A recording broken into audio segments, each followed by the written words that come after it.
ഈശോയിൽ ഏറെ സ്നേഹമുള്ളവരെ, അജ്ഞത നിമിത്തം എന്റെ ജനം നശിക്കുന്നു. ഹോസിയ പ്രവചനം 4-ാം 6-ാം തിരുവചനം.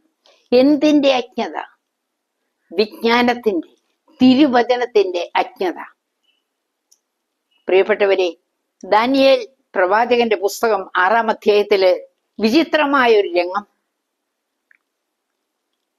തലവന്മാരും ദേശാധിപതികളും ചേർന്ന് ഒരു നിയമം രാജാവിനെ കൊണ്ട് നിർബന്ധപൂർവം പാസ്സാക്കിക്കുകയാണ്. അടുത്ത 30 ദിവസത്തേക്ക് രാജാവിനോടല്ലാതെ മറ്റാരോടും പ്രാർത്ഥിക്കാൻ പാടില്ല ജനം.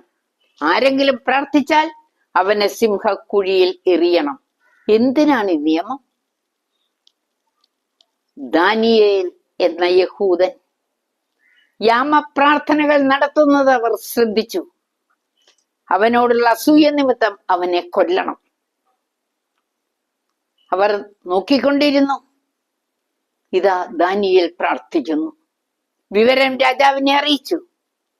നിയമം തെറ്റിക്കാൻ വയ്യല്ലോ. വേദനയോടെ രാജാവ് ആജ്ഞ പുറപ്പെടുവിച്ചു, ദാനിയേലിനെ സിംഹക്കുഴിയിൽ എറിയുക. രാജാവ് വേദനയോടെ കരഞ്ഞുകൊണ്ടാണ് അവിടെ വന്ന് വിളിച്ചു ചോദിച്ചു, ദാനിയേൽ, ദാനിയേൽ. ദാനിയേൽ വിളി കേട്ടു.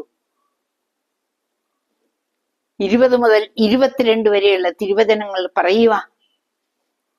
കർത്താവിന്റെ മുൻപിൽ കുറ്റമറ്റമാണ് എന്ന് കണ്ടതിനാൽ അവിടുന്ന് സിംഹങ്ങളുടെ വായ് അടച്ചു. പ്രാർത്ഥിക്കുന്നവനെ ആക്രമിക്കാൻ ഒരു ശക്തിക്കും കഴിയില്ല. എപ്പോൾ നാം പ്രാർത്ഥനയിൽ തളരുന്നുവോ അപ്പോൾ നമ്മെ പല അന്ധകാര ശക്തികളും പിടികൂടും. ഈ സത്യം തിരിച്ചറിയണം.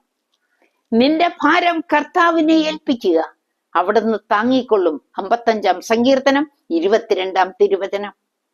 പ്രിയപ്പെട്ടവരെ, കർത്താവിൽ വിശ്വാസം അർപ്പിച്ച് എല്ലാ ഭാരങ്ങളും കർത്താവിനെ ഏൽപ്പിച്ചുകൊണ്ട് നമുക്ക് ആ കരത്തിൽ പിടിക്കാം. ദൈവം എല്ലാവരെയും അനുഗ്രഹിക്കും. ആമേൻ.